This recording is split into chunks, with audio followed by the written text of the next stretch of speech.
I got so much motherfucking design on right now. Break it down, bring it back, make it clap. I got 3 old thoughts, new guap, wear that thing. Bitches on the line, and you know. Assalamualaikum warahmatullahi wabarakatuh. Nama saya Dewi Lutfi Ramadhani dari Universitas Islam Jakarta dengan nomor NPM 3121025 dari Pendidikan Agama Islam. Di video kali ini saya ingin praktek mengajar di Sekolah Al-Watoniyah, tepatnya di kelas 7 dengan kurikulum Merdeka dan metode ekspositori, lalu disusul dengan tanya jawab, dengan metode ceramah juga, dan metode diskusi. Gimana kita bahas?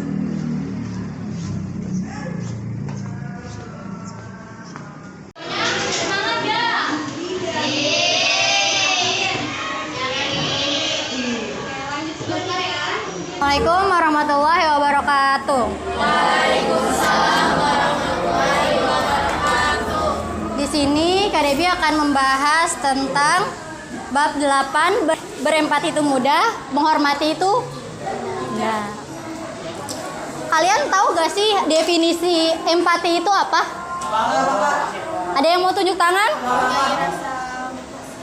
Ya? Merasakan apa yang orang lain sedang rasakan. Ya, ada lagi anak lakinya? Ya. Jadi definisi di sini adalah empati adalah keadaan mental yang membuat orang merasa dirinya dalam keadaan, perasaan atau pikiran yang sama dengan orang lain. Jadi benar yang tadi kalian bilang tuh. Jadi kita merasakan apa yang orang lain rasakan, gitu. Apa sih contoh-contoh empati itu? Ayo, ini gambar apa? Kelihatan nggak? Saling? Artinya dalam gambar ini adalah yaitu peka terhadap perasaan orang lain. Kayak misalkan temennya ini nggak nyobain masakan ibunya nih yang ini, jadi dia nyobain gitu. Dan membayangkan seandainya kamu adalah dia, seandainya kayak misalnya nih, ini dia cuma bawa kue tapi temennya bawa nasi gitu, jadi kasihan ya dia nggak bawa nasi. Jadi kita membayangkan kalau jadi dia makan kue dong pasti nggak kenyang gitu kan, jadi makan kasih temennya untuk dia nyobain, jadi kita merasakan apa yang dia juga rasakan gitu. Nah yang kedua, masih berbagi lagi. Nah, pinter. Yaitu melatih mengorbankan milik sendiri. Kayak misalnya nih contohnya, kalian nih lagi jalan terus ada pengemis, walaupun kalian punya uang 2.000 doang gitu, tapi kalian berani buat ngorbanin apa yang kalian punya satu-satunya gitu. Karena apa? Karena setiap kita kasih ke orang lain itu kita bukan ngasih, tapi kita mendapatkan. Jadi ketika kita ngasih ke ke pengemis atau ke orang-orang yang membutuhkan, itu tandanya kita nabung sama Allah, pasti dikasih 2 kali lipat dari yang kita bagi gitu. Dan ketika kita bisa membagi, rasanya akan bahagia. Ya, makanya kita akan bisa membuat bahagia orang lain. Selanjutnya, menghormati orang tua. Gimana definisi menghormati orang tua? Terus?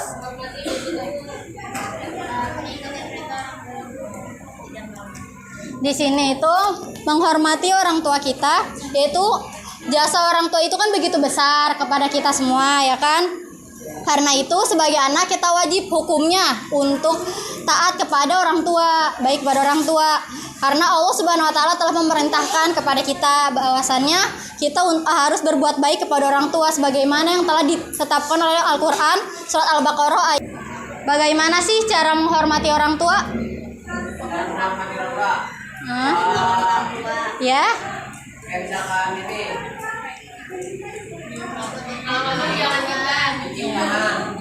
Nih. Apa ini? Nah, paling penting itu kita harus membantu orang tua. Kamu nggak mau kan ngeliat orang tuanya kesusahan di rumah? Ngeliat mamanya nyuci piring sendirian gitu. Kalian mau nggak? Pasti kalian punya rasa untuk apa? Membantu. Nah, gitu, membantu. Nah, membantu pekerjaan orang tua di rumah atau dimanapun kan. Kalau kalian pesantren sini kan ya? Iya. Nah, kedua apa? Ini gambar apa?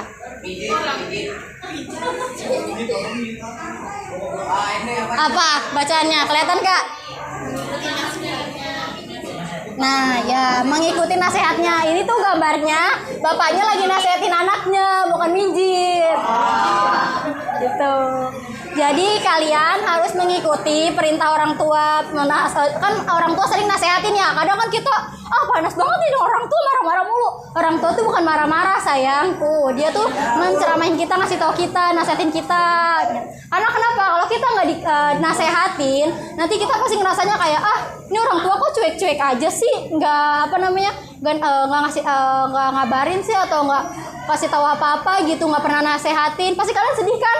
Kalian maunya orang tuanya nasehatin apa nggak nasehatin? Nasehatin. Begitupun ketika kita mampu mendengarkan nasihat orang tua dengan baik, di situ pun kita akan merasakan, orang tua akan merasakan bahagia gitu. Terakhir apa?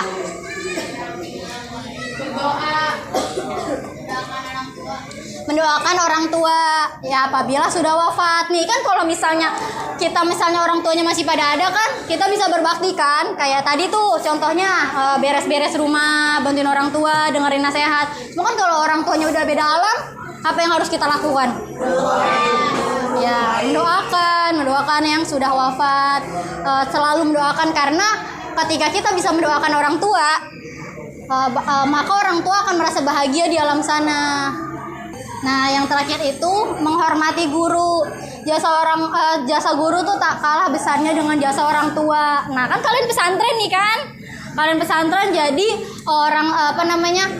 guru tuh sebagai orang tua kalian yang ya, betul. Jadi selain kalian berbakti kepada orang tua, kalian juga harus berbakti kepada guru. Kayak nanti kan ada guru-guru yang masuk, pak guru yang masuk. Gimana sih adab kalian kepada bu guru ya kan, yang sudah memberikan kalian ilmu.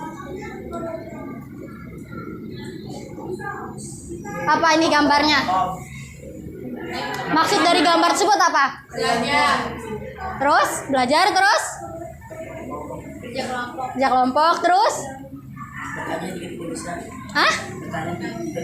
Bertanya jika tidak mengerti. Nah, maksudnya dari gambar ini adalah benar tadi kata kalian semua. Yang penting adalah memperhatikan apabila diajak bicara, maupun di dalam kelas ataupun di luar kelas. Jadi bentuk kalian menghormati orang guru itu yaitu kalian bisa memperhatikan apabila diajak berbicara oleh guru kalian. Gitu. Dan dengan rendah hati, sopan, dan menghargai. Apa ini? Apa? Ya, belajar. Terus apa lagi? Baca buku. Terus? Apa lagi? Lanjut ya. Melaksanakan nasihatnya. Nasihat guru tuh apa? Belajar. Ya, benar. Jadi masuk dari gambar di sini tuh adalah kalian menjalankan apa yang sudah guru lakukan, melaksanakan. Jadi kayak gurunya misalnya nih nyuruh kalian kerjain nih halaman segini, antar buat PR gitu. Tugas kalian ngapain? Nah, dengan rasa apa? Nah, tuh. Jadi pada intinya apapun yang guru lakukan, apapun orang tua yang lakukan, kalian harus menghormati dalam bentuk apapun gitu. Jangan sampai paling penting itu jangan sampai orang tua kalian atau guru kalian merasa nggak dihargain sama kalian. Karena ketika kita udah nyakitin hati seseorang gitu, maka kita sulit untuk minta maafnya. Karena kalau kita minta maaf sama Allah kan, pasti Allah itu kan maaf. Kalau manusia kan belum tentu kan. Makanya saran dari Kak Debbie itu jangan pernah kalian nyakitin hati orang gitu. Karena Allah itu udah kasih kebijakan kepada manusia untuk kayak terserah nih manusianya mau maafin manusia lain enggak gitu. Tapi kalau yang kecilnya disakitin hati sama yang tua gimana? Iya, makanya dari situ nih kita sebagai orang yang, kalau kita sebagai orang yang disakitin, kita bilang gini, kayak dia nyakitin kita nih gitu kan. sewaktu-waktu kan kita nggak tahu kan kita akan disakitin lagi atau enggak, atau nanti kita ada omongan kita yang nyakitin orang apa enggak. Ya kalau kita ngerasa disakitin kita minta maaf, kita memaafkan sebelum dia minta maaf gitu. Nah iya itu dia, karena yang bahaya itu di situ. Kalian jangan ngerasa gini loh, gue udah minta maaf sama dia, mau dimaafin gue apa enggak ya udah nggak masalah. Salah, perspektif kayak gitu tuh salah. Karena apa? Karena kalau kalian berpikiran kayak gitu, yang ada kalian tuh mengabaikan. Karena apa? Karena Allah itu kan Kak Dewi tadi kasih tahu, Allah itu udah ngasih kebijakan kepada manusia nih, setelah mau maafin apa enggak gitu. Makanya jangan sampai kita nyakitin hati orang lain. Makanya gimana caranya nih, ketika kita punya masalah, kita udah minta maaf, dia belum bilang maaf atau enggak, kita tetap paksa, tetap minta maaf karena kita ngerasa salah. Karena dia udah dikasih hak sama Allah mau maafin kita apa enggak gitu. Makanya saran dari Kak Dewi kan jangan sampai kita bikin orang sakit hati. Kalau kita yang dibikin sakit hati ya kita maafin gitu. Karena sulit loh kalau manusia maafin orang tuh ya kan. Kita yang disakitin nantinya. Ya kalau kita yang sering disakitin mah ya udah kita maafin. Karena kalau kita bisa maafin orang lain, insya Allah ketika kita buat kesalahan orang lain mudah memaafkan kita gitu ya teman-teman. Terus Kak Dewi minta 2 cowok 2 cewek untuk maju ke depan, kita praktek salim pada orang tua yang benar tuh gimana.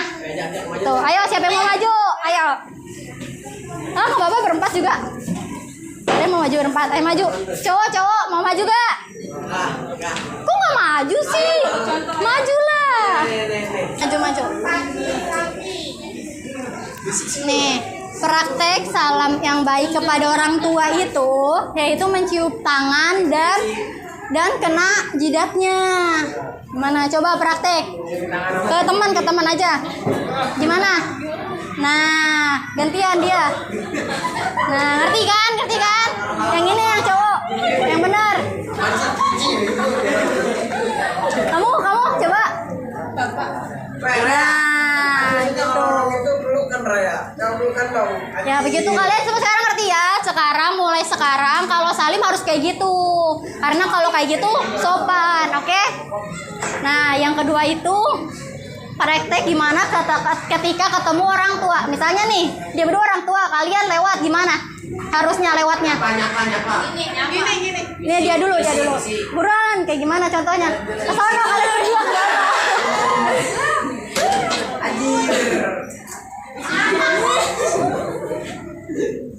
Oke. Nah, coba yang cewek contohin gimana? Oke, kalian semuanya sebelum Kak Dewi jelasin, kalian udah praktek kayak gitu belum? Yakin? Ya, pokoknya harus kayak gitu ya. Siapapun, dimanapun, orang tua siapapun, pokoknya ketika kalian lewat sama orang yang lebih tua, kalian harus sopan. Ya, makasih ya teman-teman yang udah berpartisipasi. Boleh duduk. Nah, siapa yang mau bikin kesimpulan dari apa yang Kak Dewi paparkan? Boleh, apa?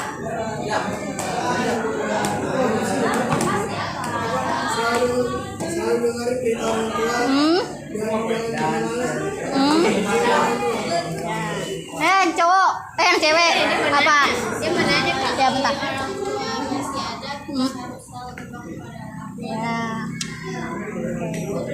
Ya, applause buat yang jawab dan yang maju dan kalian semua.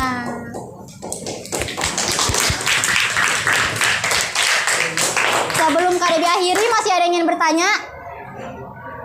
Kamu tadi nanya gak? Ya udah ngerti semua ya. Terima kasih udah mendengarkan apa yang telah Kak Dewi paparkan. Kurangnya mohon maaf. Wassalamualaikum warahmatullahi wabarakatuh.